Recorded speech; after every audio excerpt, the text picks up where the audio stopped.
Un externadista está manejando la deuda pública de este país. Javier, director de crédito público. Hermano, ¿cómo así que la deuda pública en Colombia está al 13%? Usemos un ejemplo que los padres de familia, yo tengo un hijo de 7 años, conocemos perfectamente. Conocen el juego del Lego, ¿cierto? Sí, claro. En donde a través de bloques se van ensamblando. Esa es la deuda pública. Tiene muchas piezas, no es una única deuda pública. Entonces, es cierto que los TES están al 13%, pero eso es una pieza del Lego. Hay otras que están mucho más baratas. Por ejemplo, el famoso swap en francos suizos.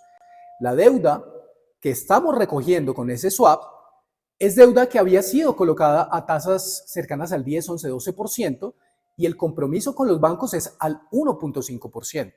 La deuda con los multilaterales tiene promedios del 2, 2,5%. La de los bonos globales, esa famosa deuda externa que tanto nos han cobrado en los últimos años, tiene deuda con tasas de interés cercanas al 4.2%. Los 13 son una de muchas piezas, pero la deuda como tal ensamblada es del 8%. O sea que el gobierno colombiano se endeuda más barato que lo que le paga la gente de un CDT, por ejemplo. Eso me parece súper interesante, pero usted me abre puerta a una pregunta. También escucho decir que la deuda externa de Colombia vale el 55% del PIB. ¿Todo eso le debemos afuera? Hablemos despacio. A mí no me cobren el endeudamiento externo de los privados. Yo soy el director de crédito público del gobierno nacional, no del sector real.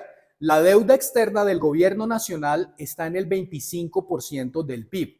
Incluso es uno de los logros más sobresalientes que más hay que resaltar en los últimos 4 años. ¿Cuánto estaba la deuda externa cuando empezó el gobierno del 2022? En el 42% y la hemos bajado al 25%.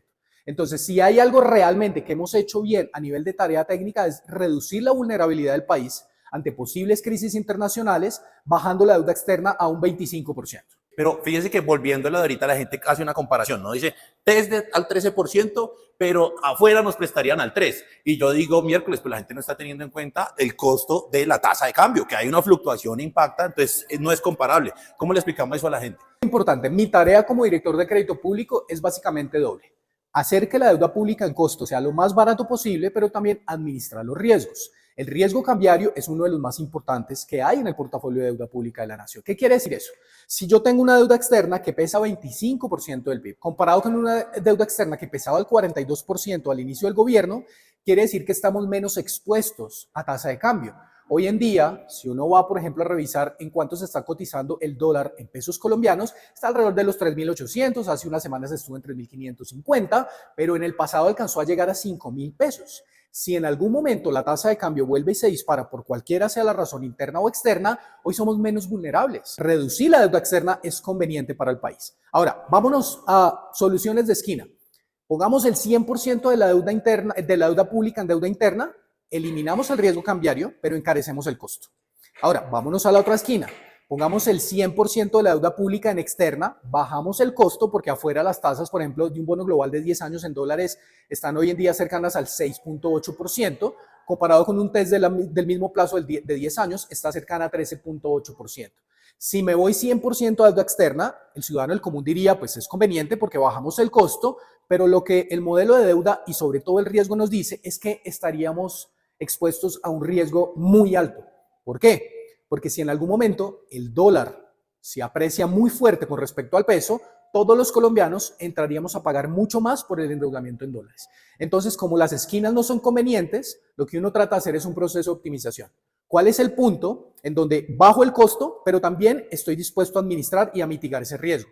Hoy en día, el nivel tan bajo que tenemos el endeudamiento externo, que es el nivel más bajo de la historia, ese 25%, nos está dejando mucho menos vulnerables y le estamos haciendo de cierta forma un favor al siguiente gobierno porque le estamos generando un espacio suficiente para que quien sea que venga a tomar las decisiones de estrategia a nivel de largo plazo en endeudamiento público pueda tener algunos grados de libertad y endeudarse más a una menor tasa de interés. Pero ahí el problema de que hayamos acumulado más deuda, ¿es que está gastando mucha plata el gobierno o es que no le está entrando suficiente plata al gobierno por impuestos? Un tema muy importante. Miren, como tesorero del país recibo el recaudo tributario y es la primera vez que un gobierno se va en 3 meses sin una reforma tributaria.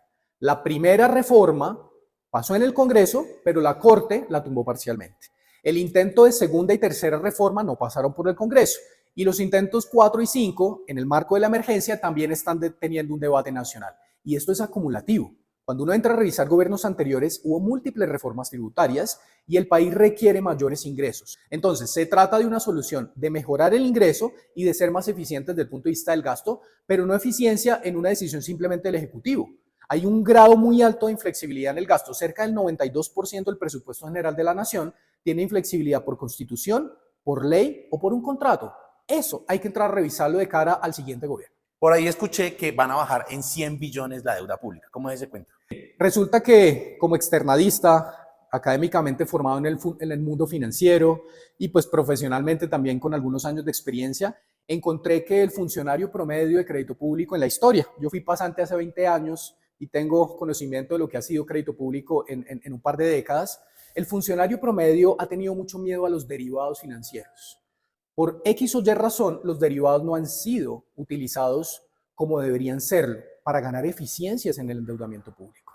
Resulta que en un andamiaje que publicamos, incluso después del marco fiscal de mediano plazo, que íbamos a decir que se vinieron estrategias sin precedentes para estabilizar la deuda, usamos algo que otros países han usado por emergencia, países africanos sobre todo. En Colombia lo usamos para ganar eficiencia.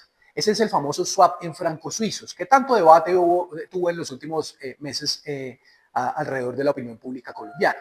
La buena noticia es que la próxima semana, aproximadamente el 27, 28 de mayo, alrededor de ese día, vamos a tener 100% cancelado ese swap internacional, que no es otra cosa que usarlo para reducir el endeudamiento público colombiano en cerca de 100 billones. Las estadísticas que ustedes han visto desde el mes de marzo, desde el mes de abril, que han sido muy mediáticas, que hablan que la deuda pública está muy por encima de 1.200 billones, una vez tengamos en cuenta esa cancelación de los 100 billones del swap, van a caer muy fuertemente. Listo, Javier. Entonces, como se dan cuenta, los datos que hemos mostrado de la reducción de la deuda externa, de un aumento de liquidez y de un buen tratamiento de la deuda, pues nos da un parte de tranquilidad en el gobierno, que hay que dejar de creerle cuentos a esos terroristas de la información. Javier, última pregunta que no me puedo ir sin hacérsela. ¿El país va por buen camino o por mal camino financieramente? Desde el punto de vista financiero, hay algo que nos estamos dedicando los técnicos de Hacienda y es a garantizar la sostenibilidad de la deuda.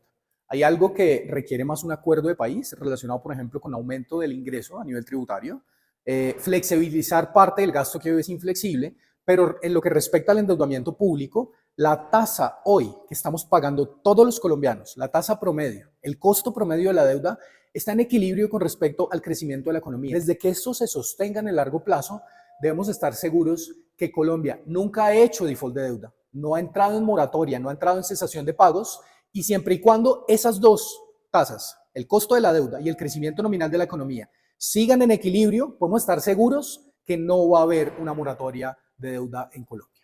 Bueno, Javier, muchísimas gracias. Y bueno, todos síganos en nuestras redes. No se les olvide que este 31 de mayo vamos a arrasar. Chao.